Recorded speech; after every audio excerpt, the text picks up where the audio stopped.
I'd like to call to order the school board session, September 11th, 2025, our regular meeting. We will meet in closed session first, and then we'll come back in open session approximately 6 o'clock.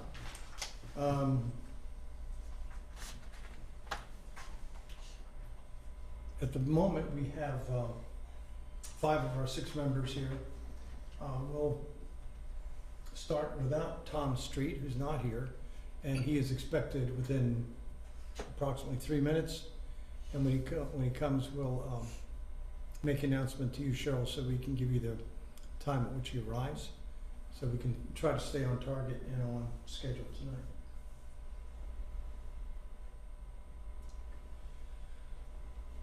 So, Madam Superintendent, do you have a recommended action for us? I do. I recommend the School Board of Shenandoah County convene a closed meeting under the Virginia Freedom of Information Act in order to discuss and consider several personnel matters involving the assignment, appointment, promotion, performance, demotion, salary, discipline, or resignation of several employees of the Shenandoah County Public Schools under Virginia Code 2.2-3711A14, and to discuss the award of a public contract involving the expenditure of public funds, including interviews of bidders or offerers, and discussion of the terms or scope of such contract where discussion in open session would adversely affect the bargaining position or negotiating strategy of the public body pursuant to the provisions of Virginia Code 2.2-3711A29. Thank you for that. And is there such a motion? I move that the School Board of Shenandoah County convene a closed meeting under the Virginia Freedom of Information Act in order to discuss and consider several personnel matters involving the assignment, appointment, promotion, performance, demotion, salary, discipline, or resignation of several employees of the Shenandoah County Public Schools under Virginia Code 2.2-3711A14, and to discuss the award of a public contract involving the expenditure of public funds, including interviews of bidders or offerers, and discussion of the terms of scope of such contract where discussion in an open session would adversely affect the bargaining position or negotiating strategy of the public body pursuant to the provisions of Virginia Code 2.2-3711A29. Thank you, Mr. Gottschall, for that motion. A second? Second. Second by Mr. Rickard. All in favor, please indicate by saying aye. Aye. Any opposed? None unopposed. 5-0. We will convene in closed session immediately, and the plan is to be back here as soon around 6 o'clock as we can.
7:38.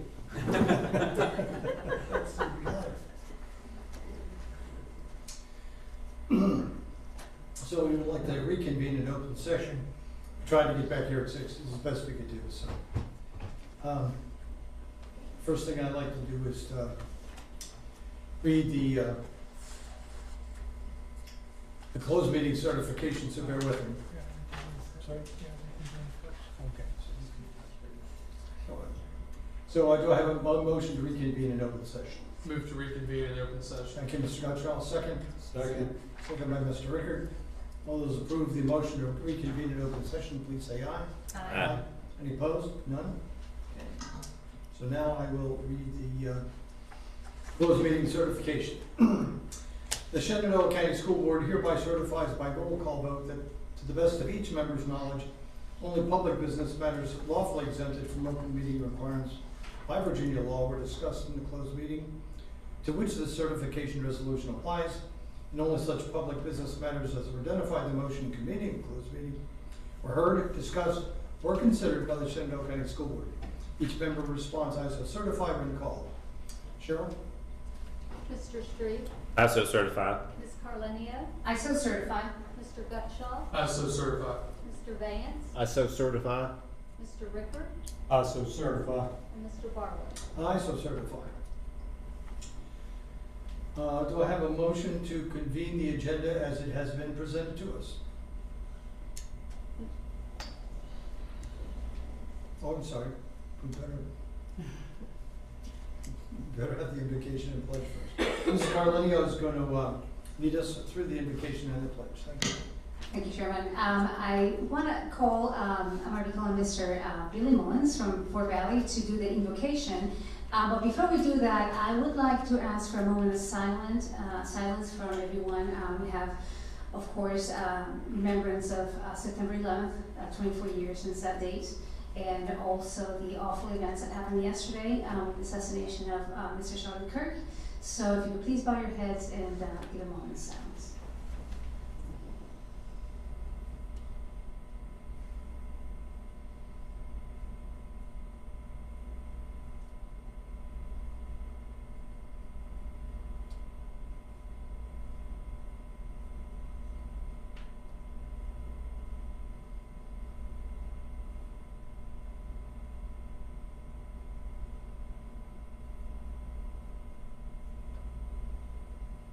Thank you very much. Mr. Bill Mullins, if you can do the invocation, thank you.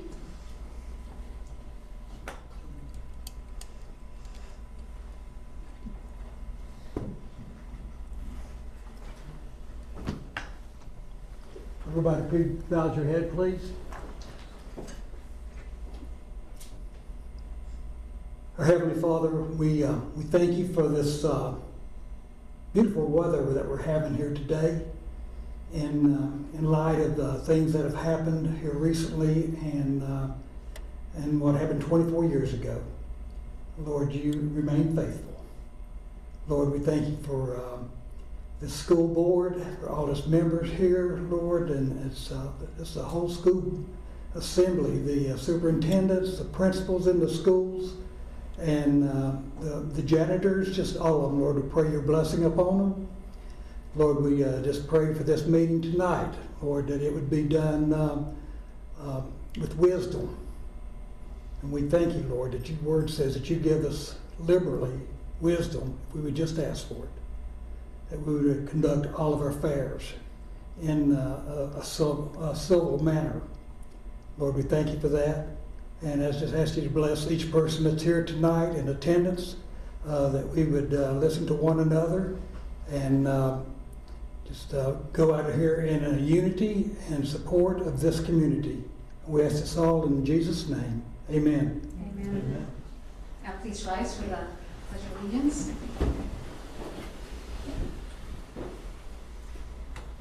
I pledge allegiance to the flag of the United States of America and to the republic for which it stands, one nation, under God, indivisible, with liberty and justice for all.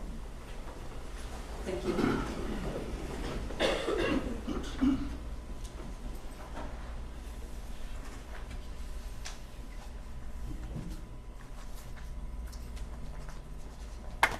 And now I'm looking for a motion to approve the agenda as it has been presented. Move to approve the agenda as presented. Thank you, Mrs. Gottrell. Second? Second. Second, Mrs. Carlinio. Any discussion? Those in favor of approving the agenda, please signify by saying aye. Aye. Any opposed? None opposed, so 6-0. And now we're ready for recognitions. Dr. Shepherd. Thank you. So this evening we have quite a few students and staff with us here tonight. So we would like to recognize the FCCLA students who did a great job at their national conference, leadership conference, and our FFA students who competed at state competition as well. So first of all, I am going to introduce Mr. Scott Schlettner.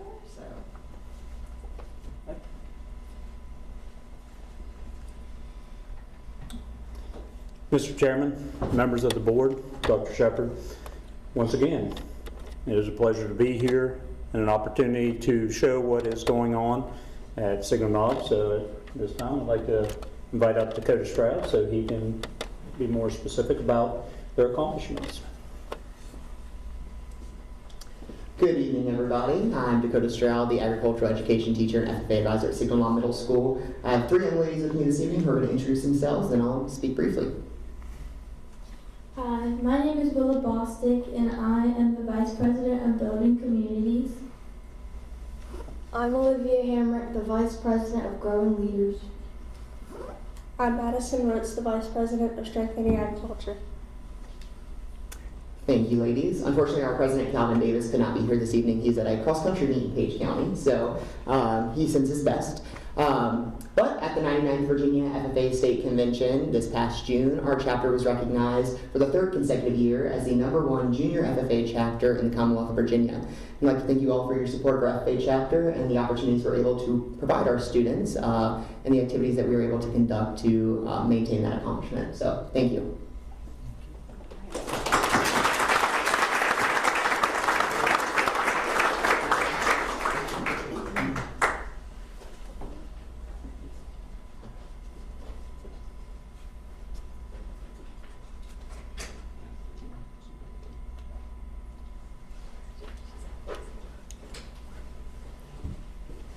Mr. Schlettner, you want to go ahead and do FCCLA too? Please. I also have an opportunity. I will be recognized at a dinner in Edinburgh at 6:30, so that's why she has let me go first, and I do appreciate it. But we do have a lot going on, a lot to be proud of, and that's why it's a great opportunity to be here this evening. I'll let Ms. Amari come up here and talk about what our FCCLA students have been doing. Hi.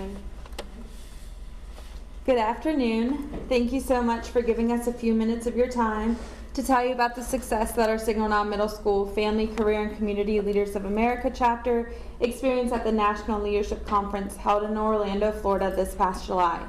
This annual event brought together more than 10,000 passionate FCCLA student members, advisors, and guests, and our chapter is fortunate to have been a part of this great group of leaders. My name is Michaela Amari. I am the Family Consumer Science teacher and FCCLA advisor at Signal Knob. I had the pleasure of representing our chapter, school, and community on the state and national level. In attendance, we had 9 students from Signal Knob participate in star event competitions, general sessions, Virginia State meetings, leadership workshops, and enjoy all that the conference has to offer. Awards are presented to FCCLA chapters as well as to individual students or groups who compete in star events. Students are recognized for proficiency and achievement in chapter and individual projects, leadership skills, and career preparation. Following the week's festivities, we had the following results. Jake Heisman competed in sports nutrition and received 3rd place with a gold medal. Peyton Grant and Anna Will competed in chapter and review display and received 5th place and a silver medal. Lily St. Clair competed in teacher train and received 7th place with a gold medal. Liam Ludeman competed in Say Yes to FCS and received 5th place with a silver medal. Lee Barnes and Lucy Hockman competed in interior design and received a silver medal. And Arden Kimmons served as a youth room consultant for the Digital Stories for Change competitive event. In addition to their individual successes, our chapter was honored as the 2025 National Families First Middle School winner for our Family Wellness Workshop that was held last February. The prestigious award recognized our members' outstanding efforts to strengthen family relationships and promote wellness in the school and community by offering a variety of workshops based on the topics of family finances, healthy relationships, strong communication, and individual wellness. These workshops were provided through partnerships made with organizations throughout the community, and our project was also a Virginia FCCLA mini grant recipient. Cindy McCarter proudly accepted the award on stage during the member recognition session of the conference. Our chapter also enjoyed all that the city had to offer with an exciting evening in Universal Studios, and of course, what's a trip to Orlando without some Disney magic? We were fortunate to spend time in Disney's Magic Kingdom, Epcot, and Animal Kingdom. As you can see, these conferences and opportunities allow our students to grow and become better leaders in our school and community. We would like to thank you, the school board, for approving our trip and providing our chapter with this great educational experience. Your continued support is greatly appreciated, and I have enjoyed sharing some of the highlights from our conference with you this evening, and thank you again for the time and attention you've given to my kids and myself.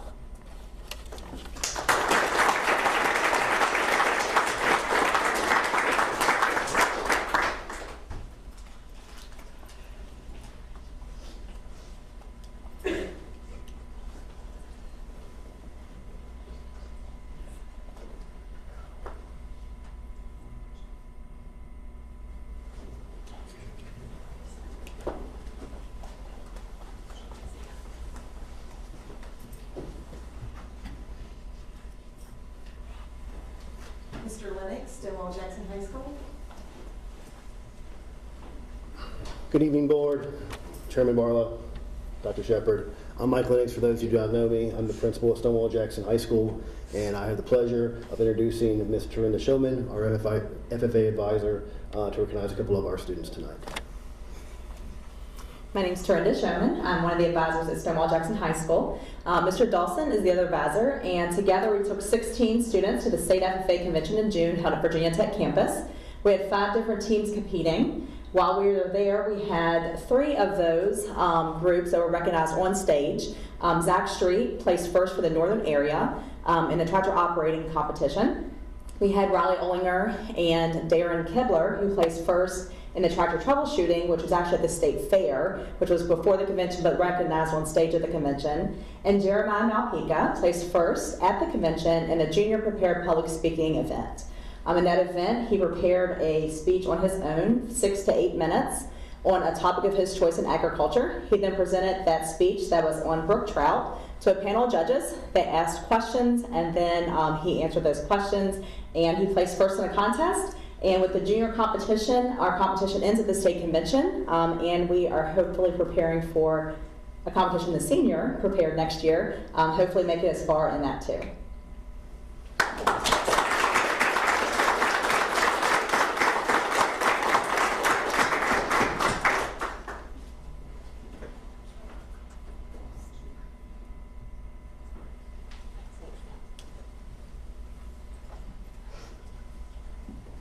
Central High School, Miss Sherry Heichman and Mr. Derek Rittenauer.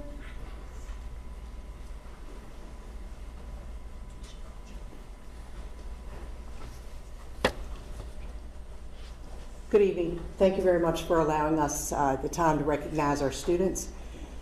We have an abundance, I've been here for a long time, and I keep continuing to get an abundance of wonderful young adults that want to go on and learn and do wonderful things. So for us, the state convention, we had a very successful year. Talk about the 2 that are here first, and then I'll tell you about a few that are not here. First, I have Faith Sortsey. Faith did a science fair project. It was a social science project, and the name of her project was Public Perception and Consumer Preference of Organic versus Traditionally Raised Beef. Is that correct? Okay. She placed first in her division. She went on and she was rated this summer as a bronze recipient on the national level. So it's really good. We haven't had an agri-science person at Central for a while, so it's really good to see that happening. Anna Rittenauer has done a few things for the year, but at state convention she competed in the ag education demo contest. She placed first in the junior division, where she prepared a lesson plan on soils, which is absolutely awesome because that's preparing her to be an ag teacher. Yes, hopefully. Put that plug in again. She was also on the meat evaluation team. We were lucky enough to win that in March. Had an opportunity to go to Texas in July to learn a lot more. Got to see a lot of other things in Texas there, and they'll go to a national convention in October. And I was on that team. She was 4th at the state contest. Tavian Dotson was the other person. I think he's at football practice. Brooke Ray and Taylor Leland, both of those are in college, so they couldn't be here tonight, but they're going to go to national convention and hopefully they'll do well. Dale Foltz is another individual that did really well at state convention. FFA members can receive 5 degrees. The state level, state degree is the highest they can receive, and they pick 4 different categories: agri-science, agribusiness, placement, and production, which would be like star farmer. And Dale applied for the state star in placement. He worked for Woodstock Equipment as he was going through high school. He worked on the family farm. The hours and the skills that he learned, he banked about 5,700 hours. So for the SAEs and the work-based learning that students are supposed to be doing, he was putting in his time. And Dale placed 1st in the state. He is at the Big E now in Springfield, Massachusetts. He will interview on Saturday to compete in the regional stars. So there's 10 or so kids that he'll be competing against there. So it's a big deal to be able to go there and be able to represent Virginia. Another thing that Dale did was a proficiency award, and that's also based on your workplace, the work-based learning that you do, your record book, SAE projects. Dale took the agri-mechanics and repair maintenance proficiency and applied everything that he had learned from the farm as well as from working at Woodstock Equipment to that, and he won it on the state level. And then Taylor Leland was another proficiency winner, and she raises goats and works with her family farm and their goats, and she placed 1st in the state as well. So we had a lot of great kids. We had some other kids that were 2nd and 3rd, so I'm not a big person about 2nd and 3rd, but it's a big deal in the state. You've got to be 1st. But I appreciate you coming to let us talk about wonderful kids and the things that they've done. So thank you very much.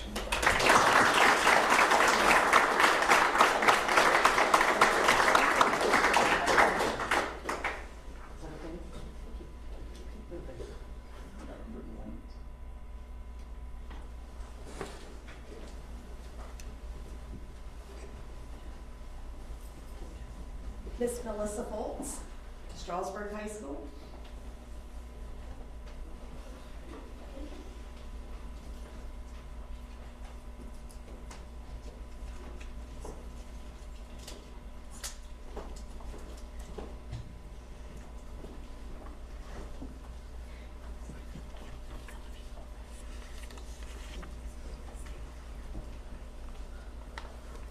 First off, I've been presented a challenge by my students, and whenever students present you a challenge and it's fun, I want to show them that you accept it.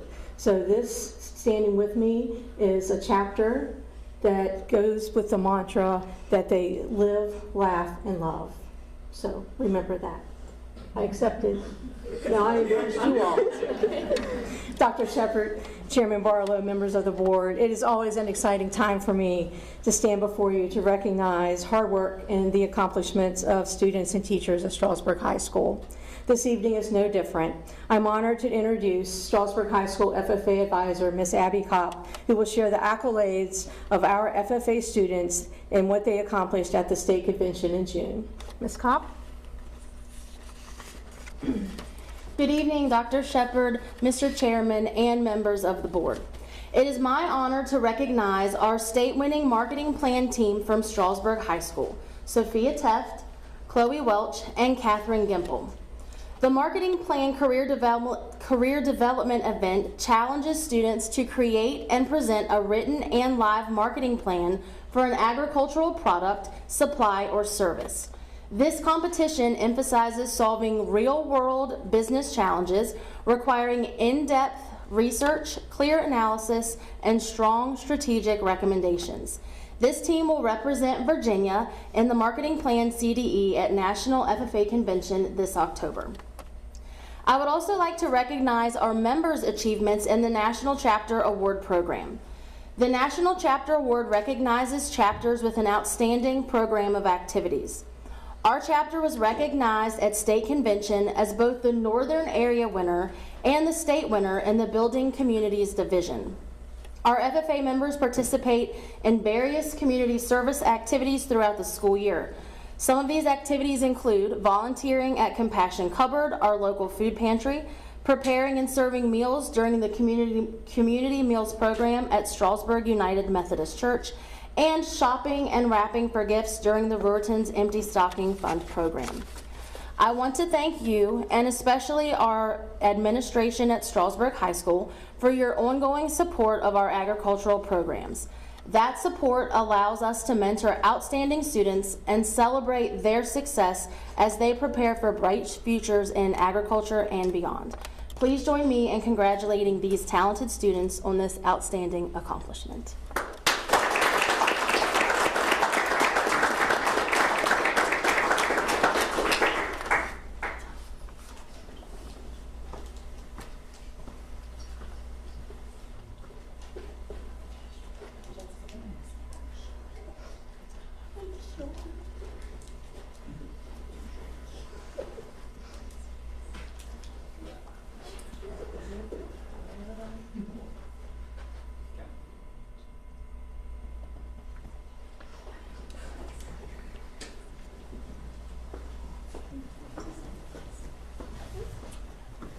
And finally, Dr. Noonan from North Fork Middle School.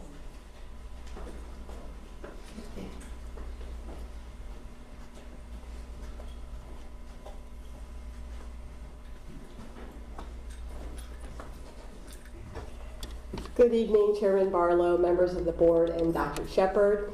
We're proud to introduce Hannah Kopp, our FCCLA advisor, whose leadership and dedication continue to inspire our students.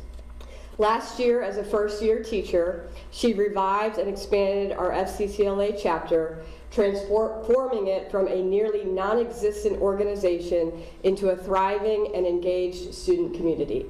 Alongside her is North Fork 8th grader Roman Fry, who achieved first place and a gold medal in event management at the National Leadership Conference in Orlando, Florida. Unable to attend tonight is 7th grader Avon Boer, who achieved first place and a gold medal in personal finance. Not only do they embody the spirit of family, career, and community leaders of America, showing what's possible when students are given opportunities to lead, grow, and serve, but they exemplify North Fork's mission to be a 5-star general, demonstrating general pride, drive, and voice by representing our school, employing hard work, dedication, and perseverance, and making a positive difference through their leadership. We thank you for your support, and congratulations to Hannah and Roman Fry.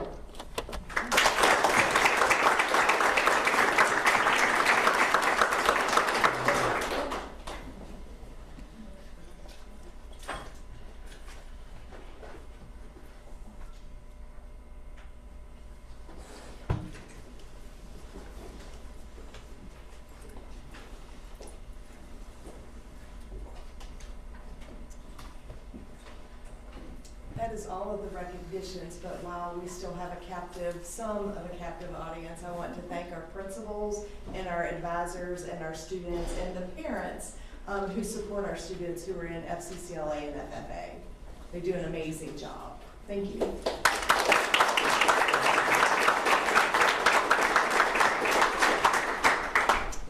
Before the assembled herd leaves, I would like to say that I'm blown away every time I hear the FCCLA and FFA presentations. I've never seen collectively, year after year, the poise from students, the confidence that those organizations bring, and it's just amazing to me what the organizations across this county do through those two organizations. So the administrators, the teachers, the students who do this, it's just, to me, an unbelievable. I came from a more middle class Baltimore County area where we didn't have this, and it really builds spirit and poise in your community, our community. I just love it. So Dr. Shepard made fun of me once upon a time that I didn't like all the performances we used to do, but I love the recognitions that we do. So thank you, everybody, for what you do. It's really wonderful. Thank you. Mr. Chairman, can I say something? That's cool. Yeah, so I just want to take a quick second. The young lady did the report on the beef. I'd like to follow up on that. If I can visit her phone call, I'm kind of curious about that. So don't throw it away. Oh, she did. She did. Okay. And the results would surprise you, right? Okay. I'll get in touch. Thank you. Thank you all. I think Tom was looking for a good cut of beef out there. So.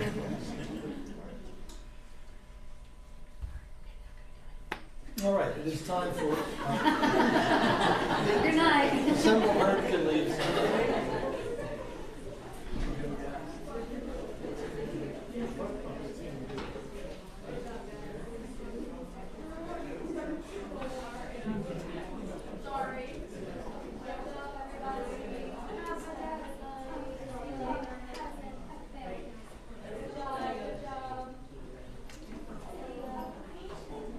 All right, it is time for public and staff comment on agenda items and non-agenda items. And so I would like to read the criteria by which we do this. The Shenandoah County School Board welcomes public comment from Shenandoah County's residents, parents, or guardians, as well as from current students and employees of Shenandoah County Public Schools. School board members do not respond to public comments during the meeting or hearing. Each speaker may speak up to 3 minutes. All comments should address a matter related to Shenandoah County Public Schools. Any complaints regarding the division employee should be directed to the school principal or an appropriate school division official. School board expects that each speaker will be courteous, modeling for our students how one can respectfully disagree with others' views. Speakers will address their comments to the entire school board and not to one individual school board member, to the superintendent or staff member, nor to the audience. Speakers will not engage in personal attacks. Speakers may sign up, speak at the school board meeting or public hearing on a document provided by the clerk of the school board, which I have here. And that our clerk has ascertained that speakers indicated their role as stakeholders with valid addresses. Speakers are called to order once they signed up. At this point, we have 2 speakers tonight, and the first speaker is Mr. Brad Pollock.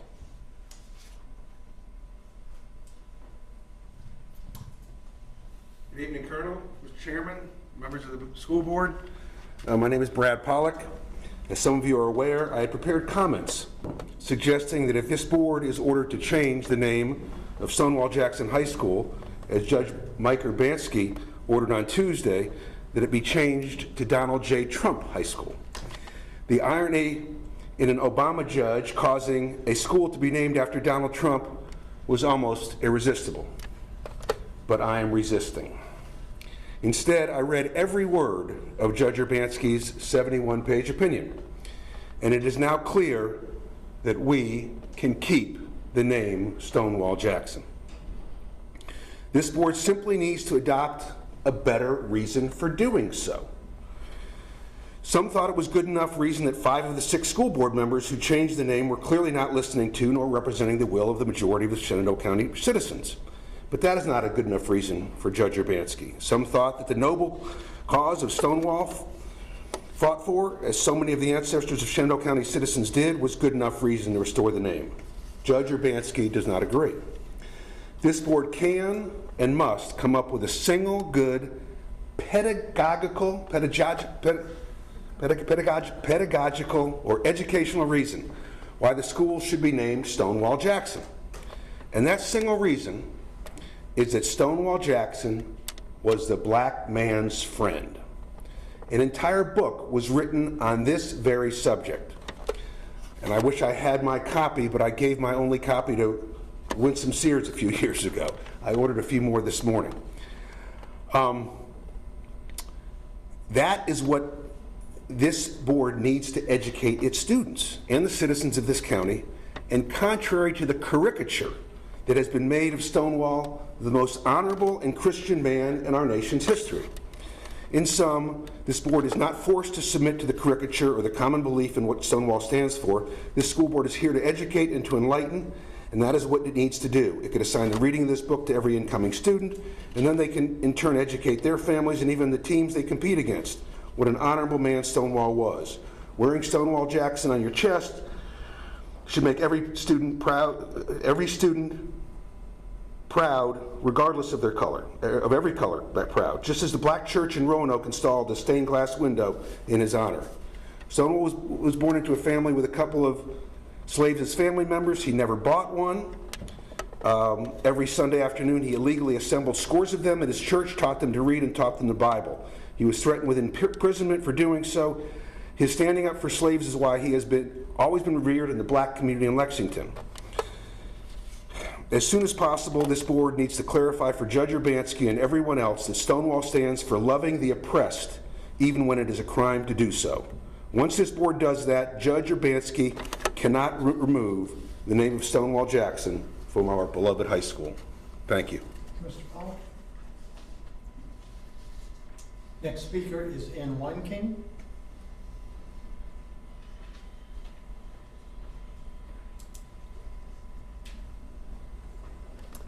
Good evening, board members and Dr. Shepard. I am here tonight to just continue the calls for the need for a new school and plans to be made, because we're having still fluctuations of temperatures that are going to continue to create mold.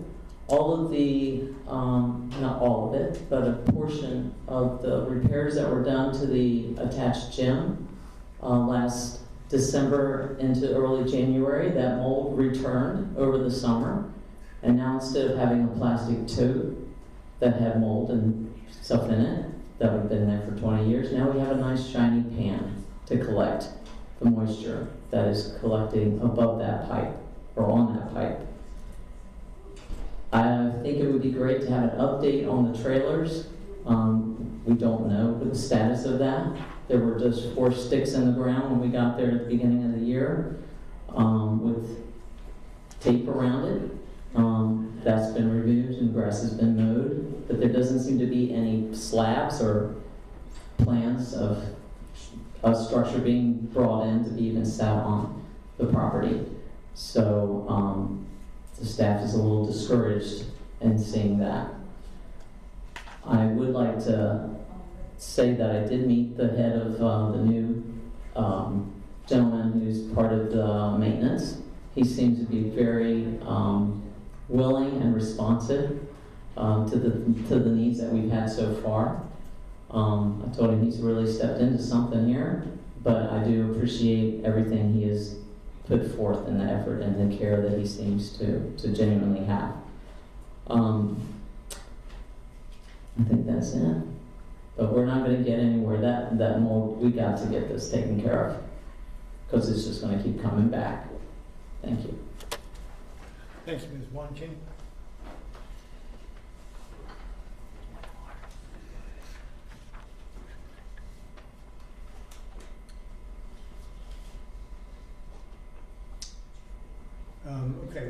We have one final, Devin Ross.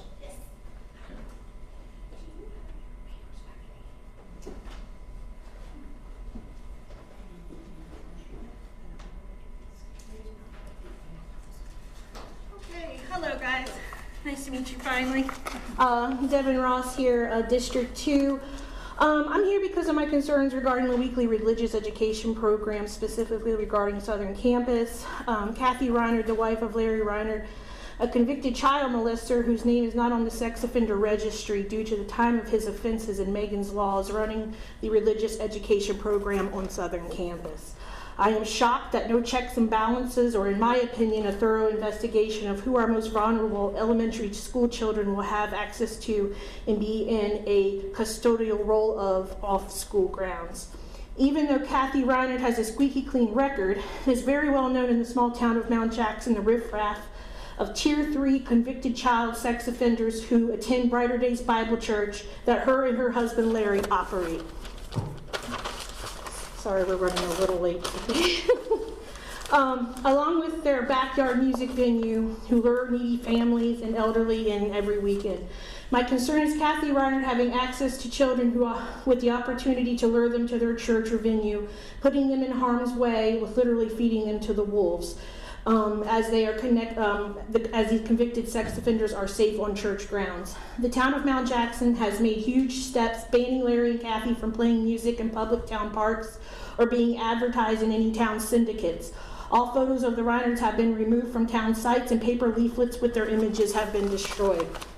I urge the council to please take this information and do your own homework with the goal of finding another vetted religious church to run Southern Campus religious study program. I also am going to be reading one more thing. I have a minute left. This is from one of the victims of Mr. Reiner, who's here with us tonight. Good evening. My name is Mary Wilcox. I am speaking for her. I'm here speaking tonight about the WRE program in Southern Campus. I know many of you are aware of what is happening in south side of Shenandoah County, but I'm here to make you aware and make sure it is addressed with all of the parents who sign up for WRE. I'd like to also say that my children have been and are currently in the WRE program in the public schools. There's a very serious problem with the teacher heading the campus. She is married to a convicted child pedophile that is a preacher at an independent church in Mount Jackson. No one thought to do more thorough background check on these individuals. Recently, the town of Mount Jackson has been forced by law to separate church and state. This speaks volumes. Not only has Kathy Reiner supported her husband through 2 convictions, but has also called the child victims liars. She has been luring families and children into their independent church while hiring a Tier 3 pedophile, James Phillips, to work as an employee of the church. I have contacted the WRE Council, and the president, George Bowers, refuses to meet or address the very situation. Not only is he not addressing it, he is promoting it on his personal Facebook account and the Antioch Church Facebook page. He is not only advertising pedophiles, he's luring them into the pedophile ring. I'm handing out paper leaflets to all the school board members this evening. I would like these addressed accordingly to protect our children, and I would assume that this board would also want the same. And I have some leaflets I'd like for you guys to look at, if that's okay, if I could pass them to you guys.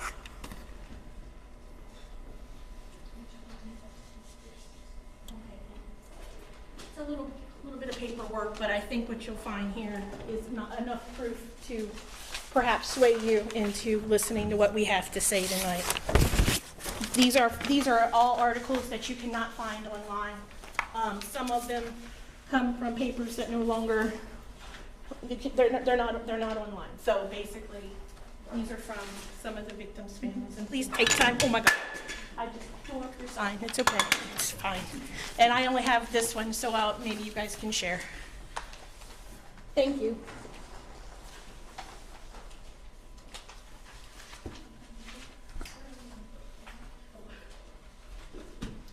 I have one question, and that is, so there's a number of articles here. You say we can't find them online, and I don't see a... No, some of them, sir, are not. They're actually from the dates of the offenses, and many of them are not found online. Okay, so, but I don't see the names of the publications. Are they? They are probably just Shenandoah County primarily. Do you have the idea of the publications? He's wondering where they're from. I know they're all on there. Every single one of them. If you look, they are the Free Press. They are the Northern Virginia Daily. They are the Shenandoah Valley Herald. They are all on there. Every single one of them. It may be handwritten, but they are on there. It's handwritten. Okay. Yeah. Some of them All right. can find, some of them cannot. Thank you, sir. Thank you, guys.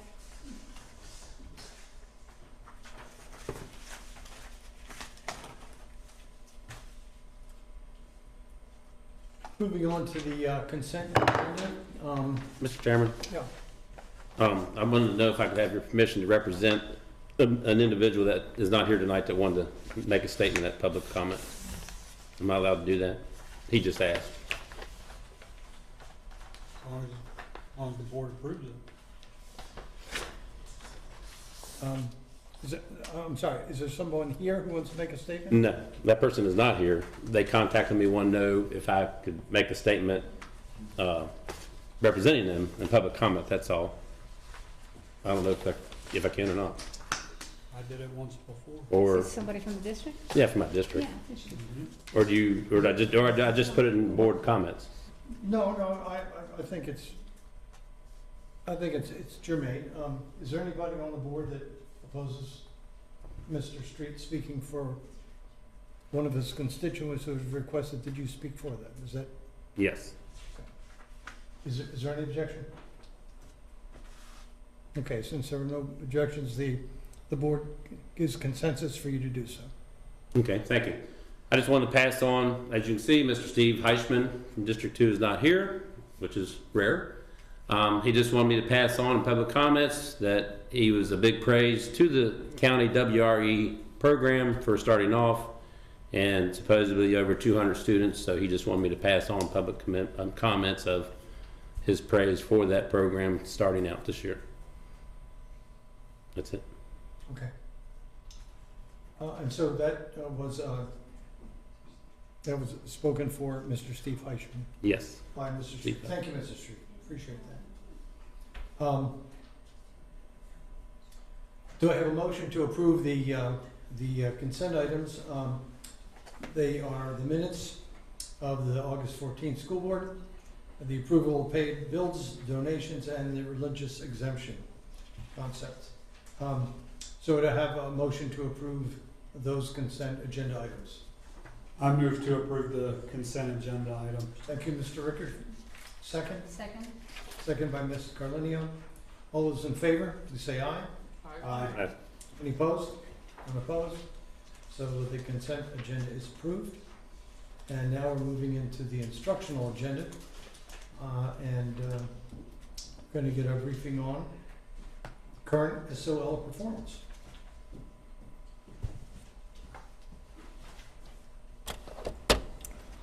Good evening, Dr. Shepard, Chairman Barlow, and members of the board. Thank you for the opportunity to share an overview of our current standards of learning performance data. This presentation was prepared by our Assistant Superintendent of Instruction, Mrs. Jen Proctor, who is unable to be with us this evening due to a family emergency. I know she would appreciate your thoughts and prayers as her family navigates a difficult time. I am blessed by the opportunity to present this information to you tonight. For those of you who I have not formally met, my name is Monica Heingardner. I am the Director of Instruction, and I am returning to Shenandoah County from Frederick County. I previously served as a teacher, instructional coach, and administrator in this county, and I am thankful to be back home. It is a wonderful place to work, and I am really appreciating the leadership of Dr. Shepard. Tonight's update will provide a high-level comparison of our division's accreditation status, longitudinal performance data, and an overview of upcoming shifts in state accountability expectations that will affect how we will interpret future student achievement. So first, just want to kind of show you a comparison of how the state is moving from accreditation to accountability. This slide provides a side-by-side overview of the structural shift Virginia is making. On the left is the accreditation system used through 2023-2024. It was grounded in the standards of quality and the standards of accreditation. Schools were judged on specific indicators such as English, math, and science, and subgroup gap closure, and received one of three designations: fully accredited, conditionally accredited, or accreditation denied. Those designations were publicly reported and informed within the state report, which you all are probably familiar with that language. On the right is the new school performance and support framework. Elementary and middle schools are evaluated on growth, readiness, and mastery. High schools are evaluated on graduation, readiness, and mastery. These combine into a single summative category for each school: distinguished, on track, off track, or needs intensive support, which then aligns to federal identification for improvement and related support. This slide defines the parts of the new model. Mastery reflects SOL achievement. Growth reflects progress compared to the previous year. Readiness captures engagement and preparation. So in practice, readiness at earlier grades emphasizes chronic absenteeism. And at high school, it also includes 3E, For those of you that are not aware, the 3 E's are enrollment, employment, or enlistment. Graduation appears at high school, and together these produce each school's overall category. So you can see the different percentages there of the mastery, growth, and readiness. So as you notice, there is 100 points, 100 percentage, and it is all goes into points. And based on those points is where we get our 4 different categories. So the intent is a holistic view of school quality that connects results to support. The framework provides a clear label for families and staff, and it links to federal identification so that schools that are off track or need intensive support receive targeted or comprehensive help and eligible funds. So now we're going to show you a comparison between the 2023-2024 accreditation model to what is now the accountability model. So this is Sandy Hook Elementary. You will notice that we already have the, and I'm using my pointer here, but it's not showing. You'll notice that the reading growth and math growth has not been put in yet, and that is because we have not received that from the state, but we suspect that we will receive those results in early October. We're hoping so. So just to compare these things, this is Sandy Hook, so for 24-25, if we compare on this previous slide, on track, the lowest amount of points to be on track is 80. Right now, without growth, Sandy Hook is sitting at 64.47. So to be at on track, they will need 15 total points in order to be on track, and to be distinguished, they would need 25 plus. You can receive more than 25 percentage points within the growth index, so it is a possibility that they could be distinguished. We are hopeful that they will be on track. As you can tell, they can receive up to 25, and as I said, they only need 15. So we are hopeful for Sandy Hook. This is W.W. Robinson. For 24-25, they're at 61.18 without growth. We are looking at 18.82 to be on track, and then they would need 28. We are hoping for on track for W.W. Robinson. This is Ashby Lee. Again, we are hoping for 19.31 for the growth so that they will be on track.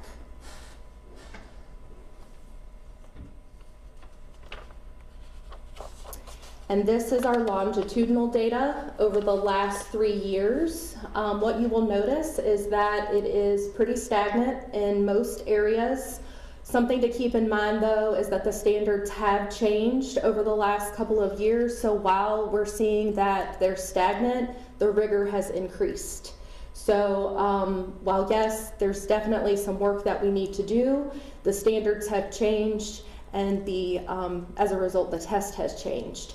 So we're thankful that we're at least maintaining, but we recognize that we need to increase at our elementary. Here is Signal Knob. Data at Signal Knob, we're feeling very hopeful for them. So you'll notice that reading and math growth, they can get up to 20 points. They only need 12.8 to be on track and 22.8 to be distinguished. Peter Muhlenberg, again, also looking really good, 69.9. They need 10.03 to be on track and 20.03 to be distinguished. North Fork Middle, also looking great, only need 8.48 of growth to be on track, 18.48 to be distinguished. Our longitudinal middle school data is really awesome, in my opinion. Again, thinking about how standards have potentially changed, you can notice that we are seeing progress within our middle schools. official data. This data is preliminary. Again, we're still waiting on some official results, but looking pretty good. Also want to just point out the chronic absenteeism there and how that has decreased over the last 3 years. And last but certainly not least, our high schools. You will notice that it's almost as if our achievement is looking brighter and brighter as we go up in level. And that is really, in my opinion, the theory would be that we're just working on the gaps as we go. So at the high school, we're seeing here, Strasburg High is at 69.98.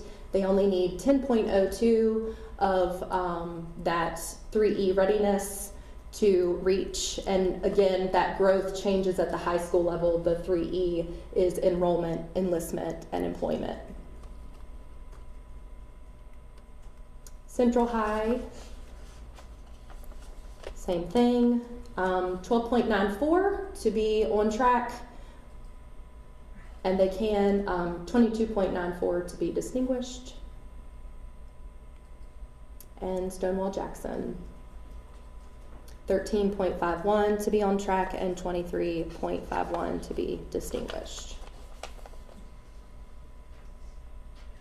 And then this is their 3-year achievement data.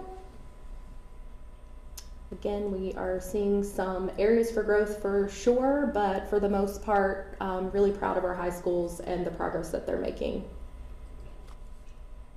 So Ms. Highgarter, Yes, we ma'am. actually did the calculations for the 3E for our 3 high schools, and I anticipate all 3 will be distinguished. Awesome news. Yes. So looking forward to getting the actual data to, Yes. to prove that. And we can all celebrate that. So you may be asking, with those areas of growth, what are we doing as a division to focus on those areas of growth? And these are some structures and systems. We want to look specifically at the system level of what we are doing to ensure that we know what is meeting the student outcome. So what is the input that is influencing that outcome? These are some things that have been going on in Shenandoah County, but we want to ensure that we're making these things really the drivers of our student outcomes to classroom outcomes, school outcome, and then division outcomes. So you'll see there in the middle, really wanting to express to our teachers that they make the difference. What is the #1 indicator for student performance is teachers and what they are doing to fuel those student outcomes. So we're really trying, especially at the elementary levels, to just pour into our elementary teachers and show them, especially because education, as we all know, post-COVID has been very difficult, especially at the foundational levels. And we want to make sure that our elementary teachers know the impact that they make. So we are putting things into our structures such as teacher collaborative planning, which then leads to our teacher disaggregation meetings and talking specifically about what are the strategies that are happening within the classrooms that are leading to those student outcomes. And if it's a positive outcome, how can we continue to build capacity in that and scale up? If it's a negative outcome, what are we going to do differently next time? And what are we going to do to intervene? Then Dr. Shepard has principal data meetings quarterly in which the principals of each school, elementary, middle, and high, will be coming in to kind of tell us what's happening at the building level and sharing at that strategy level what teachers are doing. And then we will provide some feedback, and then they go back to their school leadership teams and have faculty meetings to talk about what they could be doing differently as a school. So again, that then feeds the teacher collaborative planning and so on. So really trying to be intentional and strategic about the systems that we have in place.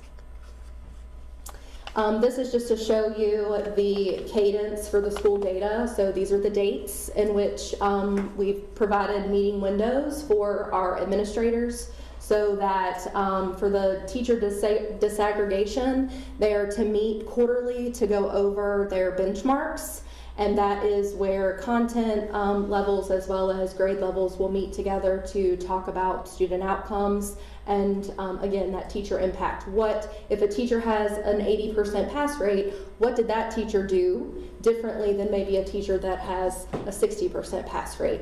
And having conversations about what are the strategies that are leading to those outcomes. And then again, you'll just see from the teacher disaggregation to the principal meetings to the school leadership meetings, trying to be cyclical to ensure collective efficacy in what we're doing for our teachers and students. Did just want to put this on your all's radar. This is kind of fresh and hot off the press as of a couple of weeks ago. The state is recommending to the Virginia board to increase the cut scores for tests. So if you notice on the left, those are the cut scores that all of the information that I just provided, those were the cut scores that provided those outcomes. They are proposing to increase those cut scores. So if you notice, if we just use grade 3 reading as an example, in November of 2020, proficient was a 400, but if we look at the August 2025 recommended cut score, proficient will be a 444. So you may be thinking, well, what does that look like in practice? So we did put all of our data in to figure out if those were our cut scores for this past year, what our pass rates would look like. And Ashby Lee, for example, the current pass rate is a 60.51%. With the proposed pass rates, they're looking at a 29.3. So the state is, they're still kind of going back and forth about this. We anticipate that it's going to be passed. But we just want you all as a board to be mindful. They are still having discussions about, keep in mind we have achievement and growth. This is the achievement piece of those two indicators.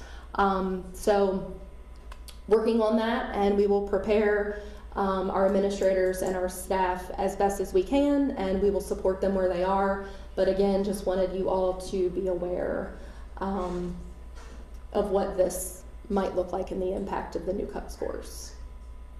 So, based on that, pretty much half of all of our kids are going to fail their SOL. It's not good. Now, how does that compare statewide? Have you seen anything? So we received this from our partnership with CIP, which is the cohort that we're a part of that provides our benchmark testing. So any division that's a part of that cohort received this. I did not ask for that, but we could. There was a division that said, while they are looking at the different pass rates, because of the new accountability versus accreditation, all of those things, all of this is feeding differently into that formula. So that part we don't know. We don't know what this looks like from an accountability standpoint. We just know what it looks like from a mastery standpoint. So if we were to go back to those initial charts that we were looking at by school, so this piece where it says reading performance, math performance, science performance, that's behind that is a formula. This is just one piece of that formula. So we don't have that data yet, and that's something that we could potentially work on, but just want to be aware of what this could look like. And interestingly enough, there's been some things that have happened from the accelerated math course and the cut scores that were provided for that. And kids that we have in accelerated math right now would not even be in the accelerated math, but our data says, other data says that they should be in accelerated math. So the state is still figuring this out, and we will meet them with whatever decision is made. When will we know? That part, I'm not sure. I think the board meeting is this month.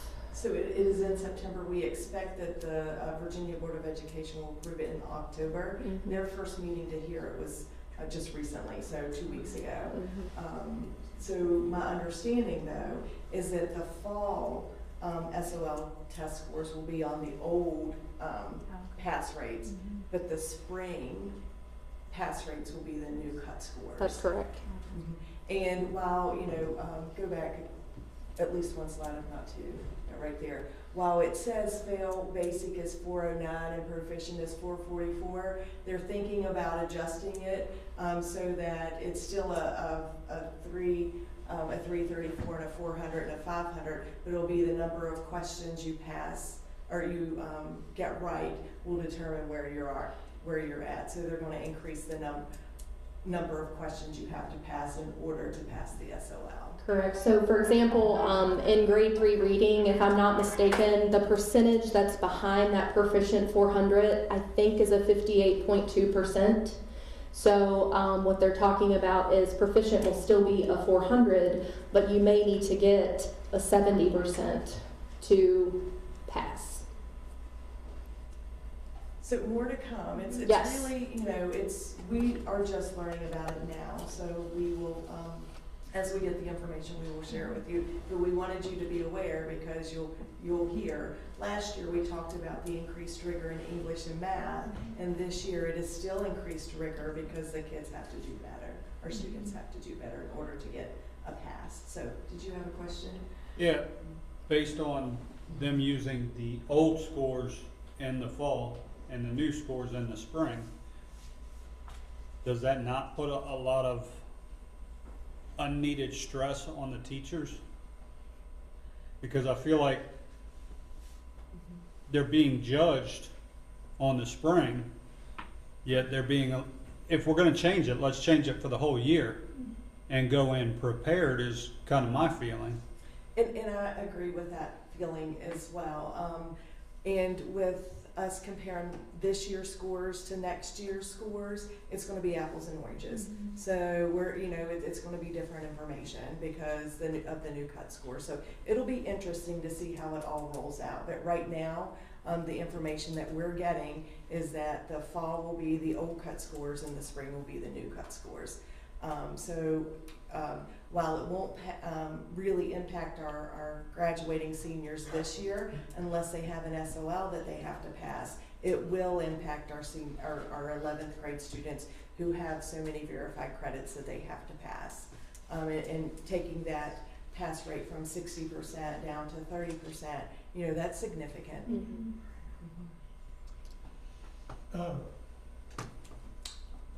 I'm the crazy person that thinks this is really exciting.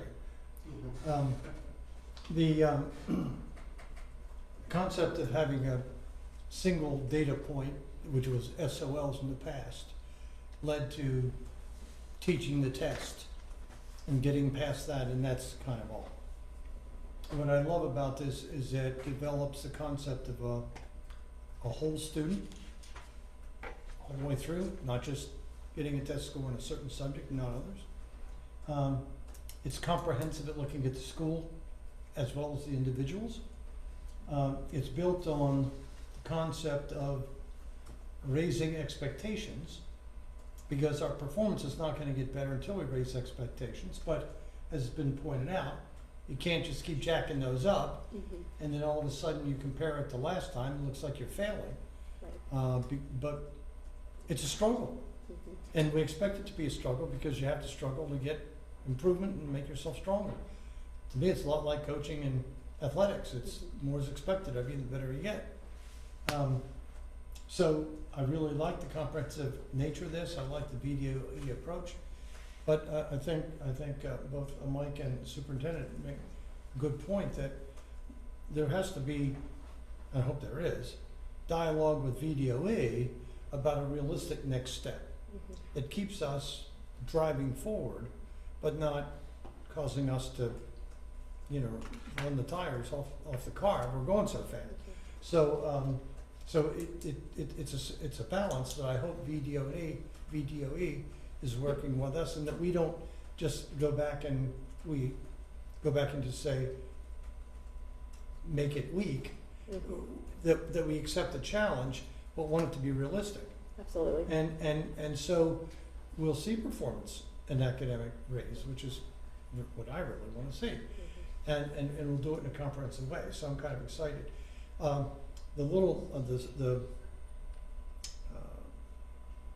slide that you showed which I call the golf ball, I don't know, but has the teacher at the center has got it right.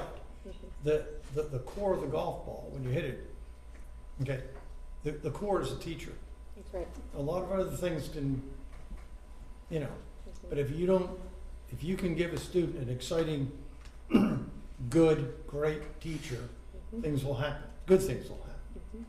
And that makes, as you look, that's the golf ball. If you look at the layers, the reason why retention and recruiting is so important, and finding out why teachers want, you know, what they want to make them feel, I'm not say better, but to make them more effective. That's right. Which in sometimes is to make them feel better, but sometimes it's raising expectations for them too. And so this is difficult. Nobody said it wasn't going to be difficult.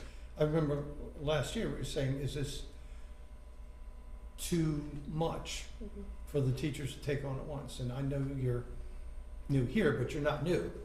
So what do you think? Have the teachers been able to digest this and kind of understand it and kind of go with the flow, or do you think there's still a lot of frustration?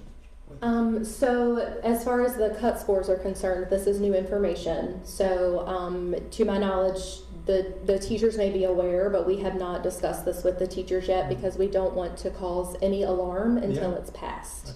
I do know that the state, they had been asked to do a phased approach, and the response has been an overwhelming no, that if we're going to do it, we're going to do it. And my response to that would be that we really need to meet teachers where they are and recognize and just say what it is. This is a challenge, but it's a challenge we can meet. To pretend that this isn't difficult is the worst thing that we can do, especially when we have teachers that are truly burnt out. But if we can call it what it is, if we're transparent, if we don't ask them to do anything that we're not willing to do ourselves, that makes a huge difference. And I said this to Dr. Shepard when I was applying for this job, that the teachers need to know what's in it for them. And what's in it for them is positive student outcomes. And when they see the results that kids are doing well as a result of what they bring to the table, there's no better fuel in knowing that you get up in the morning and you go and you make a difference for kids. And so the more that we can meet teachers where they are and support them in that, I think is where the biggest bang for our buck. That is one perfect explanation. Thank you. You're welcome. Thank you for stepping up for Ms. Proctor. Yes, absolutely. I'm very concerned about this because I'm on board with what Mike and Mr. Barlow are saying and repeating that. And this throws up a big red flag to me, these numbers. I'm all about raising the bar. There's some other things I'd like to address about raising the bar. I remember what we had to get to pass in class, and it's not what it is today. So I'm all about raising the bar, but like he said, it needs to be realistic. And so how does this work? Do we just, does our education system have an input, or does the VDOE just say, sorry, this is what we decide?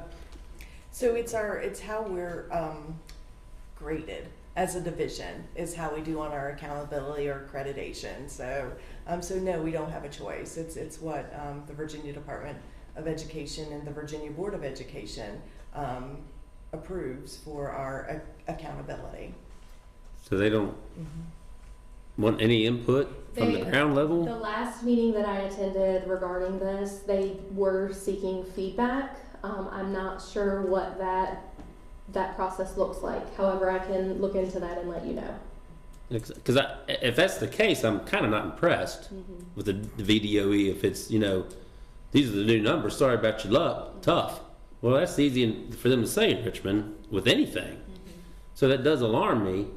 And then you brought up another point, the teachers are already stressed, because I do know there's this mentality of, if my students don't meet these SOL test scores, and all this stress is on me, so what are we going to do? Just, like Mike said, just raise the burner, the heat on them for more stress? I'm just a little worried where this is going to go. Yeah, that's fair. I think that the more that we can focus on growth, so even if the state does go through with this, recognizing and, again, just being transparent and saying, we know where students need to be at the end of this, and planning with Amanda Bolt, who takes care of our data, and so that we know at the student level what that score needs to be, and having students goal set.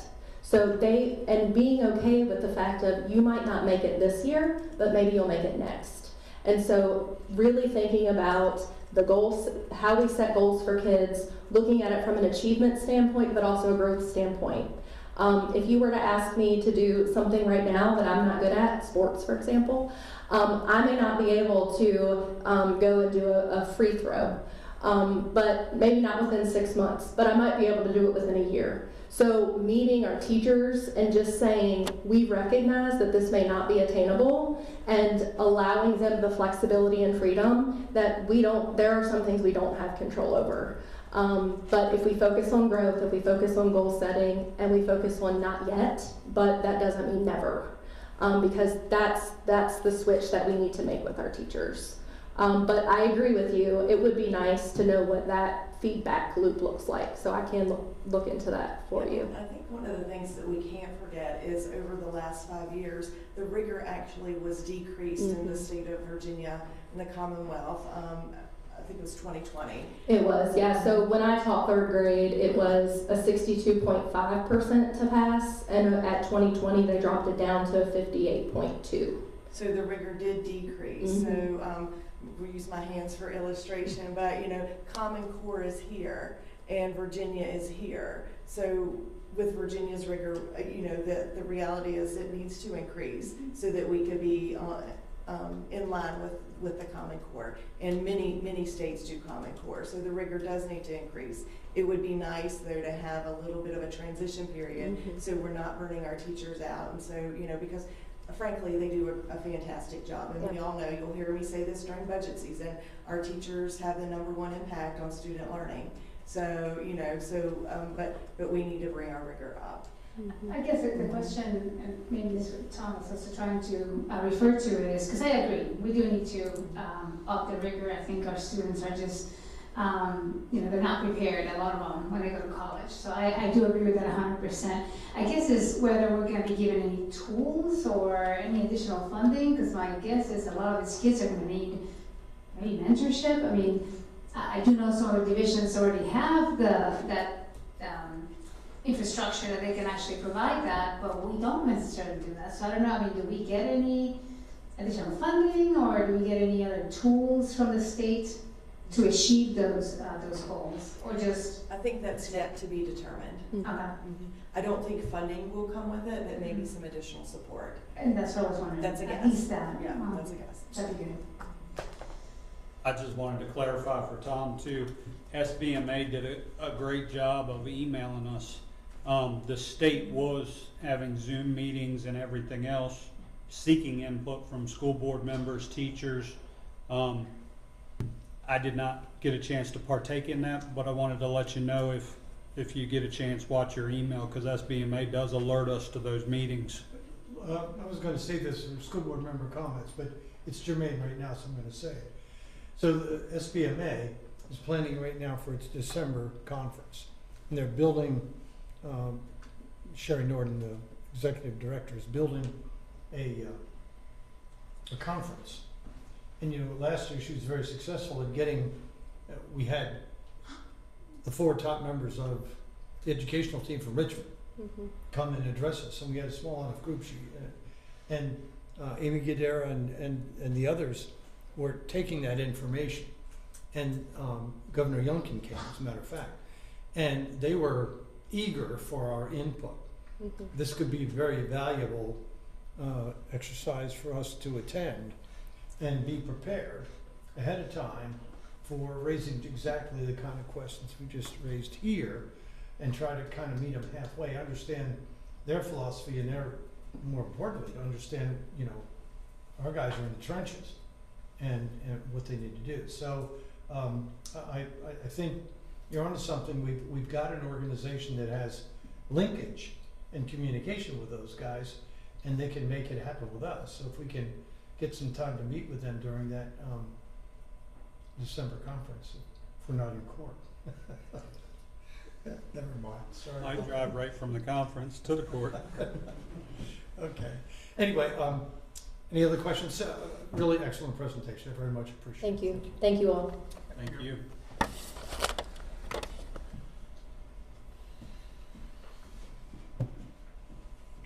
Ms. Hodges. It's like a relay team back there passing the baton.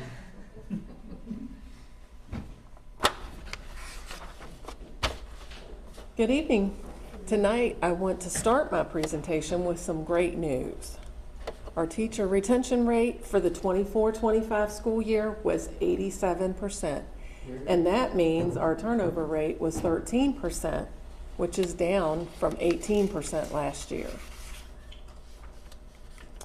Here's a list of all the positions that were filled this year, including transfers. This list totals 227 positions that our administrators have filled. Again, some of these were filled due to vacancies that were created by transfers within the division. I've noted and read the positions that have experienced the most turnover. And within this list, 84 are new to SCPS. We utilize a number of methods for recruiting and advertising. This past year, we attended 12 in-person job fairs in Virginia, Maryland, and Pennsylvania. Job fairs are not as well attended in person as they were in the past, so we need to consider some new methods for recruiting teachers. We also advertised vacant positions on electronic job boards with colleges and universities, and we do paid advertising on Google and Indeed, and through social media sites, and also some advertising through our local newspapers, both in print and online. This was our second year of partnering with iTeach, which is an alternative teacher certification program that allows teacher candidates who already have a bachelor's degree the convenience of completing coursework for licensure at an affordable rate while holding a teaching position. We currently have 16 new teachers participating in the iTeach program, of which 5 have already entered the final residency stage.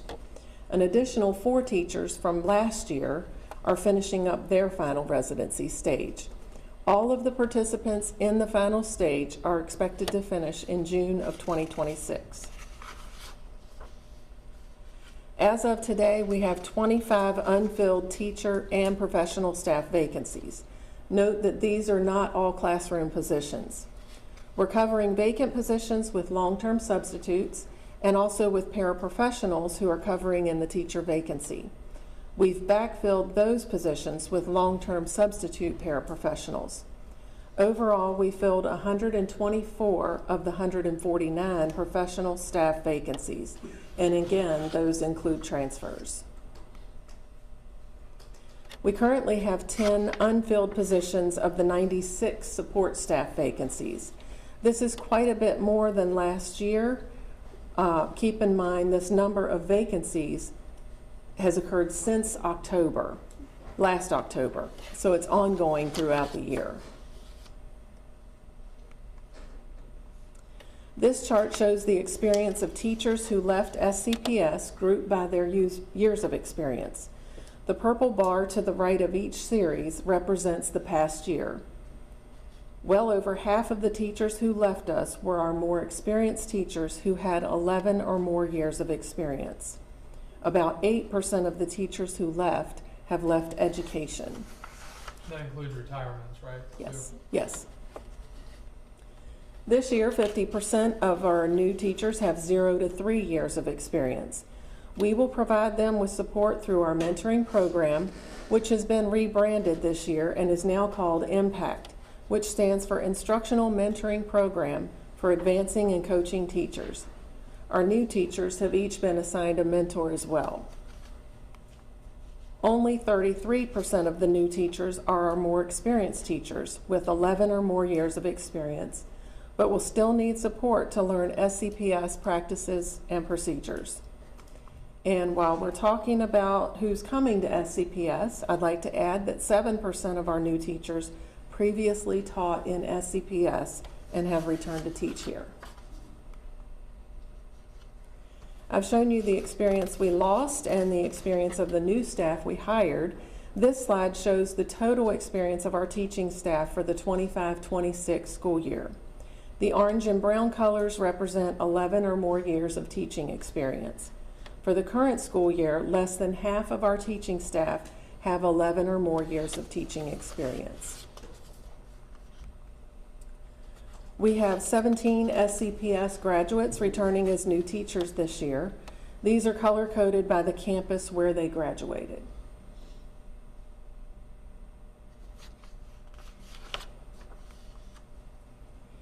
Here you can see the divisions that our teachers went this year, with Rockingham County being the highest at 11%. To share another perspective, the chart on the right shows where our teachers live who travel here from outside of Shenandoah County. While 11% of the teachers who left us went to Rockingham County, 11% of our staff live in the Rockingham County, Harrisonburg area and travel here to work. Likewise, 8% of the teachers who left went to Frederick County, which is the purple slice of the pie on the left. But 6% of our teachers travel here to work from the Frederick County, Winchester area, which is noted in the green slice of the pie on the right. About 74% of our teachers live in Shenandoah County. In the electronic exit survey process, the top 3 primary reasons teachers noted they were leaving were retirement, employment in another Virginia school division, and dissatisfaction with school or division climate related to discipline and classroom control. In addition to the primary reasons, teachers also noted family or personal considerations, such as personal health, caring for family members with health conditions, or to stay home with children, as secondary reasons for leaving. This year, in addition to the exit interviews at the end of the year, I also conducted stay interviews during March and April with the top 10% of the teachers in our building. Keep in mind, this feedback reflects perceptions from the 24-25 school year, and some changes are already underway for the 25-26 school year. Teachers say SCPS is student-focused and provides great opportunities for career readiness for our students. SCPS sets high expectations for student academics and behavior. They feel SCPS offers a friendly family environment with a strong sense of camaraderie and support from their peers within the schools and the division. They appreciate the many professional development opportunities and the added work days in the school calendar. They say administrators are supportive, approachable, and responsive. And they recognize the improvements in the cost of health insurance for those with family coverage and hope that those efforts continue. And they appreciate open communication at all levels. Other feedback mentioned during the exit interviews and stay interviews included a need for support and consistency with student behaviors. They mentioned confusion with the processes in special education. We need to continue to ensure that special education teachers are at the table in conversations regarding students with special needs. New teachers need continued mentoring beyond their first year of teaching. A plan for improvement of facilities, renovations, and increased space were both mentioned. Staff are frustrated by a high turnover of administrators in buildings and at the central office. Staff would like to see recognition of veteran teachers and would like for teachers' input to be sought for decisions that affect them. Examples mentioned were the cell phone policy and the changes with processes in special education. So remember, as I mentioned on the last slide, these were comments that were shared last year, and we're already working on implementing some changes for this year. So what can we do? Most importantly, we need to continue to show our staff that they're valued and heard. Our salary scales need to be competitive with surrounding divisions who we compete with for teachers. And we should consider a hiring incentive for hard-to-fill positions like special education teachers. We also need to continue efforts to improve our contributions toward health insurance for families. Days that were added to the school calendar for professional development and work days to allow teachers time in their classrooms have been so appreciated by our teachers. We need to continue to include the extra time as well as relevant professional development for teachers. We need to provide more support and consistency with student behaviors.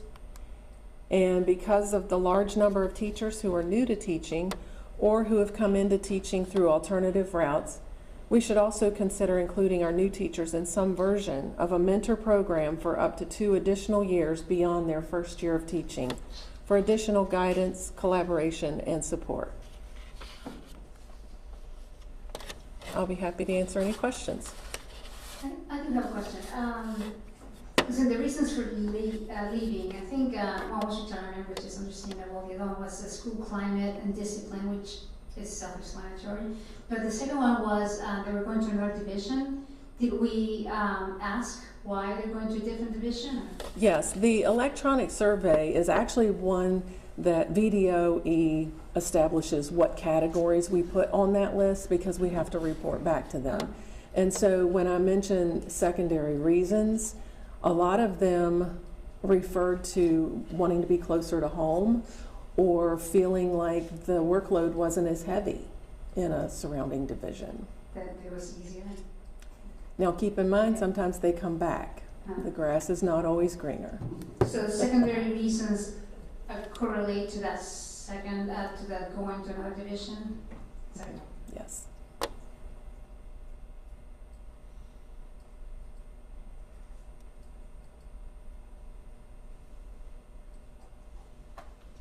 Offhand, what would the retention rate be if you didn't include the retirements? I think we had fewer retirements this year. I don't remember, I can't tell you what the retention rate would be, but we did have fewer retirements this year.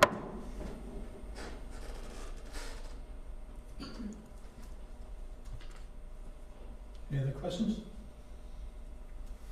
Thank you, Lily. You're welcome.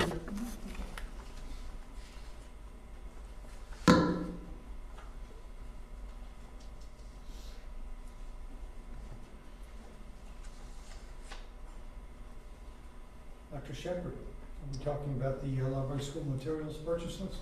Yes, thank you. So Regulation IIBP-R, Library Materials Selection, establishes procedures for the selection of new library book materials. In June or in August, the librarians developed a draft list of new books proposed for purchase and provided a list to the principals and directors of education for review. On Monday, August the 18th, the final draft list were placed on the division website for review. The final approved library materials list were presented to the school board for information at the tonight's school board meeting, and the recommendation for approval will be on the consent agenda at the October 9th meeting. Happy to answer any questions. Hearing none, move to action items. So our personnel report has been delivered to us. Do I hear a motion to approve the personnel list as it has been presented? I move to approve the personnel list as presented. Thank you, Mr. Rickard. A second? Second. Second by Mr. Vance. All in favor, please say aye. Aye. Any opposed? None opposed. Passes 6-0.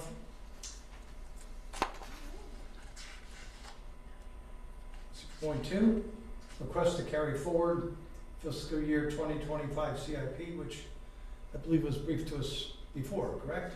Okay. So do I have a motion to deal with the SCPS fiscal year 25 CIP year end? I move that the Shenandoah County School Board increase the fiscal year 2026 capital budget by $1,229,874.83 and request the reappropriation of these funds from the Shenandoah County Board of Supervisors. Thank you, Mr. Gutschall. A second to that motion? Second. Second by Mr. Street. Thank you, Tom. Any discussion? All those in favor of the motion, please signify by saying aye. Aye. Any opposed? None opposed? Passes 6-0. Dr. Shepard, ready for your monthly report? Thank you. We've had a great start to the school year and our attendance numbers continue to rise. For the 4th straight year, we saw improvements in our first month attendance numbers, with our overall August attendance tracking at almost 97%, 96.58%. And I would like to thank Mike Dorman for stepping in and helping out at Triplet Tech for the first month of the school year. He helped to ensure our students and staff felt supported. And I also want to welcome Liz Hopkins, who had previously served as an administrator, mentor, coach, and who will be serving as a triplet acting principal for the remainder of the school year. Liz brings experience, compassion, and will be a welcome addition to the triplet family. Also, I would, as we acknowledged our FFA students this evening, our FFA students from all of our middle schools and high schools showed their animals throughout the week at the Shenandoah County Fair, with many taking home prizes in best in class. Additionally, they volunteered at the dairy bar and helped lead fair field trips for our 2nd and 5th grade elementary school students who visited the fair. They also competed in the always popular Ag Olympics. All 3 of our elementary schools had their 2nd and 5th grade classes take field trips to the fair, and our FFA students led them on the tours. And then our Triplet Tech students manned the Triplet Pavilion, and our Triplet students were showing off their skills over the course of the week with students and fairgoers.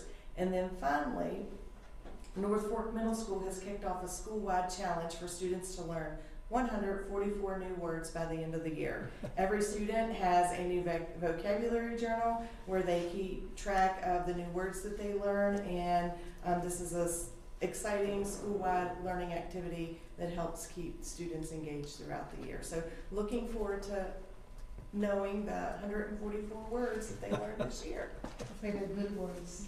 Yes. Be happy to answer any questions. Any questions for the superintendent? Mr. Ricker. I've got one, but it's not related to that monthly report. Been getting a lot of questions still from bus drivers. They're being told they can't stop to grab a bite to eat or anything like that. I told them since our last meeting we didn't have anything in policy or regulation. They're pointing the finger at the school board office that that's where this information is coming from. I told them, as far as I knew, there wasn't anything on that. Could you speak to that? So briefly, I know that we do allow our school bus drivers that go on field trips or sports activities to actually stop and go get dinner and then come back. But anytime our school buses take kids to school and then go home, they stop and get fuel, but they're not supposed to stop and get a meal or anything like that, because we do get some pushback from community members saying that we're not using our public funds appropriately. So while it didn't come from a policy or a regulation, it is practice that our bus drivers in the morning or afternoon don't stop to get a meal or to stop at Walmart or Food Line to get groceries. Thank you for that.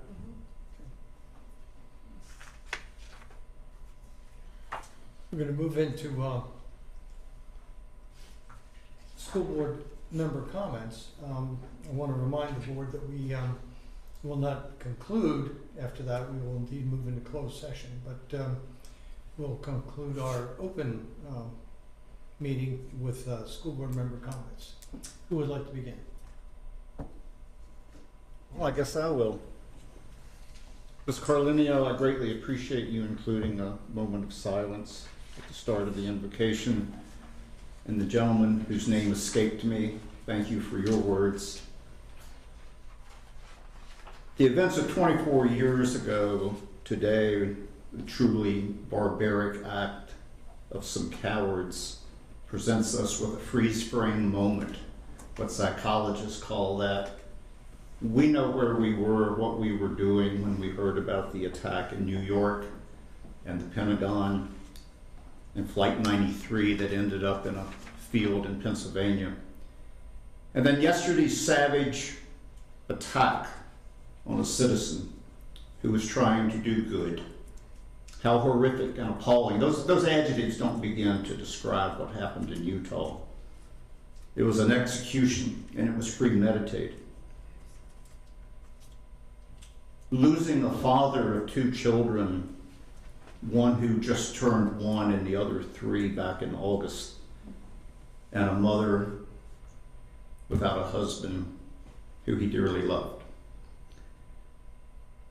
It's interesting for me to note, sir, I'm kind of talking to you here because I can't use my podium for the sermon of the day, but the widow posted today a portion of Psalm 46, which reads, "God is our refuge and strength, a very present help in trouble."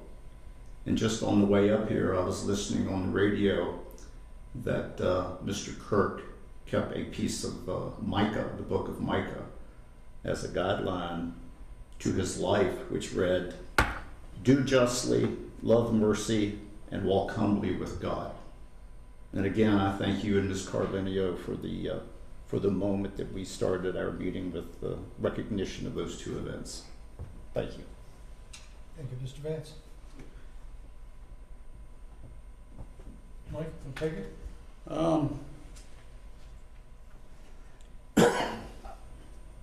Well, we heard about the pipe condensation in the gym at Sandy Hook. Are we looking into that roof again? I mean, if that pipe the insulation on it was replaced just last year, shouldn't be sweating like that again. Has the roof been looked at? So I'm not sure if this is the particular part of the building that doesn't have any humidity control, that we bring 100% outside air in without any heating to take out the moisture. I would have to double check that, but I know that is mostly the reason why we have mold or mildew issues in any parts of our school, is because the systems that we have, that, you know, those schools were built in the 70s and were renovated a couple of times, but the last time you'll hear the 90s wing and the 2000 wing, that some parts of those buildings have air conditioning units that don't condition the outside air. And that's where the moisture is coming from, which causes mold and mildew. The only other thing I had were the trailers. Have we started putting in the infrastructure for those trailers? I know the trailers are coming, winter break? We have ordered the trailers, and they are likely going to be delivered at the end of October. And then we will have them available for move-in at winter break, because then that's when the infrastructure has to go in. So thank you for that. and it's 4 trailers as opposed to 3, what we originally approved. It's 1 trailer that has 4 classrooms in it. Awesome. Thank you for that. The only other thing I'd like to say with my board member comments is thank you to our staff. The start of this school year, the teachers and staff, I mean, I've heard a whole lot less complaints this year than last. And I think that's attributed to the bodies in the buildings and the great job they're doing with our kids. So I want to thank them. And other than that, I just pray that God continues to bless our county and bless our school system and all our staff. Thank you for your time.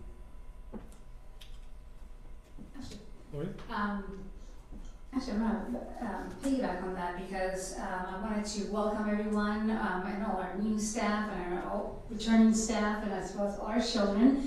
And I was thinking about that it's been kind of a quiet comeback, so it must be everything's perfect right now. So I just want to wish you all a great year. I think we have a lot of things that we're going to be working on this year that are going to be, some of them are going to be challenging, but some of them are going to be really exciting. And I think I pray to God that we're going to have a great year, so we're just going to have faith in that. And just kind of piggyback again on what Mr. Vance said. I know we did the moment of silence, but it was it was a very sad day, and I've been kind of shaken up by everything that's going on, but we have to keep the faith. And one of the things that I'm a little bit concerned about is I know a lot of our young people have been really concerned about what's happened. You know, they were not here in 2001 during 9/11. Most of us were, so we've gone through this a little bit before. But for our young people, I know Mr. Kirk was somebody who really spoke to them. And I know a lot of young people to really listen to him, and they saw him as their voice for their generation. So I'm hearing from a lot of them who are having a hard time with what happened yesterday. So we need to be there for them. We need to pray for them. We need to pray for our nation, and keep the faith, because God has a plan that we may not understand, but He knows better than we do. Thank you. Tom? Sure. Obviously, another start of another school year. Here we are again in another year. So I want to thank all the staff for everything that they do in our school system. And when you think about it, I think in the back of my head, it's as we all know, but sometimes I think we got to remind ourselves or remind people, it's a very complex system. You know, everything from picking the kid up to bring them to school, the organization to getting them to class, and of course the priority in the classroom. And then we have all the functions after school, we have the sports, we have, it's a very, the nutrition, the meals, it's a very complex system. So you got a lot to keep up with. I think she knows that. Yeah. So anyway, thank you to everybody that makes it happen. I want to thank everybody for the situation, the sad situation of starting a triple tech, but I want to thank, as she mentioned earlier, the people that have stepped up to the plate to help the students and help that department to start another school year under the conditions. I also want to point out that Dr. Shepard said earlier, the participation of the students at the county fair, was very glad to see it, very glad to see the students come through the barns and take tours and the interaction of everything there, the triplet tech, and so very glad to see the student participation, at our county fair. So anyway, that's in all the areas there. That's all I have, Chairman. Thank you, Tom. Kyle? Yeah, just to continue what Gloria and Larry said, yesterday a very difficult day for a lot of young people in this country. To look up to somebody and have them taken away, an outlet for you to speak for a lot of your beliefs.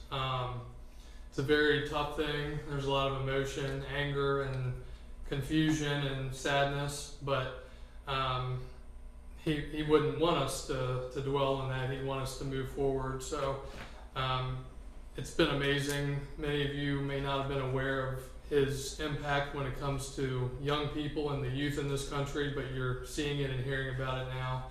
And he had a tremendous following, and just so much hate in the world, and to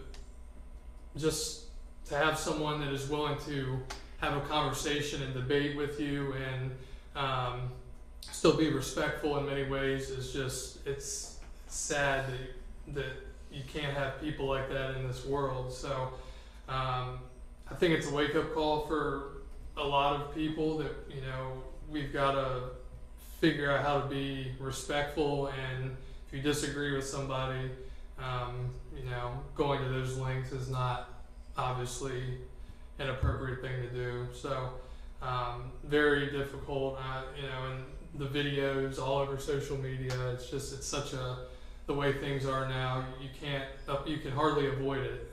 So it will be a very challenging time for a lot of younger people, and just have to move forward and continue to do good things in the world. Thank you, Kyle. I'll begin right there too. I think those of us older are when somebody that young is killed, it rattles us. It doesn't seem the nature of things, but what I think is rattled me more than anything is the fact that here was somebody who espoused the idea of debate and discussion and openness, and wasn't a hater and wasn't judgmental, and I think that was his draw, his people, and it was, you know, if we have a segment of society believes that that's what we have to expunge, we're in a heap of trouble. Which takes us right back to what we were talking about an hour and a half ago, which is it's our job to make sure that we educate kids better than that they have respect for each other, and irrespective of not only race and ideologies, but just civility and ability to get along. And I personally think we do a really good job of that in our county, and others could emulate it, but we certainly have to keep that standard high. And it segues me to a little bit more. Linda, I was interested in the list of things we can do to entice teachers. And I wanted to say something. I think LV, since we and I both taught for quite a while, the one thing I really wanted as a teacher was a good class. When I had kids who wanted to come in and learn, I was excited. I couldn't wait to get to that class. I couldn't wait. It's what made my day. But if I had a class where I had to wake up kids and I wouldn't let anybody sleep, and I mean, it just bothered me. So just giving a teacher a good class. Now, it's easy to say and hard to do. But when you can do it, you get people down here who want to teach, who really don't care about the salary schedule as much as they'll be excited to teach what they love, what English, history, whatever. And there have to be ways we can figure that out, but it's going to take thought and ways of doing it. And it's not necessarily economic, but it's something I truly believe. So I'll use yet a further segue, which is I mentioned earlier about the SBMA conference. Whether or not you go, since the executive director is asking for issues to be raised there, I invite you to send any of those issues to me, and I'll, without editing, just order them, and I'll suggest that they be considered for presentations or questions to state leaders or panels. And so they'll have enough to do that. I've looked at their lineup so far, and it's pretty technical. I'd like to get it a little bit more, not only some things we were talking about, like classroom law, or school law, and more expectations of what I'm allowed to do and not allowed to do, and so forth. Makes, I think, teachers feel a little bit more secure about their environment. Anyway, so anything, I mean, there's nothing to preclude you going to SBMA on your own, but if you want to filter them through me, that's just fine. So on that, I'm going to end my comments, and I am going to, at this point, suggest that we reconvene in closed session, or convene in closed session. Can I have a motion that we do so? I move for the school board to convene in a closed. I'm sorry. Recommendation. I'm sorry. What? Oh. You're going to make that suggestion. Yes. Well, thank you. I recommend the school board convene a closed meeting under the Virginia Freedom of Information Act in order to have a briefing by staff members or consultants pertaining to actual or probable litigation where such consultation or briefing in open meeting would adversely affect the negotiating or litigating posture of Shenandoah County Public Schools under Virginia Code 2.2-3711A7. Thank you. Motion to that effect. I move for the school board to convene in a closed meeting under the Virginia Freedom of Information Act in order to have a briefing by staff members or consultants pertaining to actual or probable litigation where such consultation or briefing in open meeting would adversely affect the negotiating or litigating posture of Shenandoah County Public Schools under Virginia Code 2.2-3711A7. Thank you, Mr. Rickard. A second. Second. Second, Mrs. Carlinio. Any discussion? Those in favor, please indicate by saying aye. Aye. Any opposed? None? We will meet in closed session. Good night for you, Mr. Bowman, and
reconvene in open session at 9:15.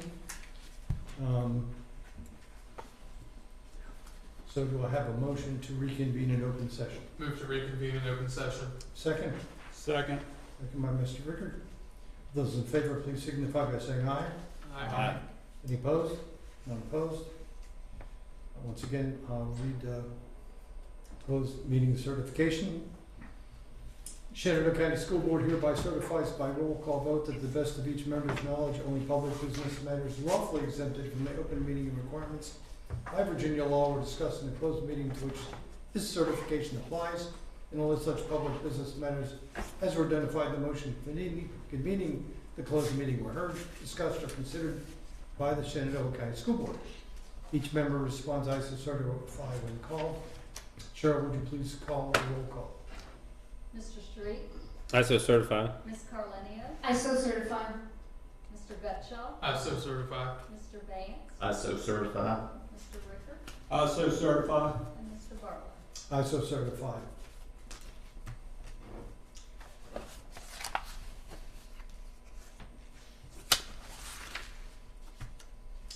I think that's it. Do I have a motion for adjournment? Move to adjourn. Thank you, Mr. Cuttrell. Second? Second.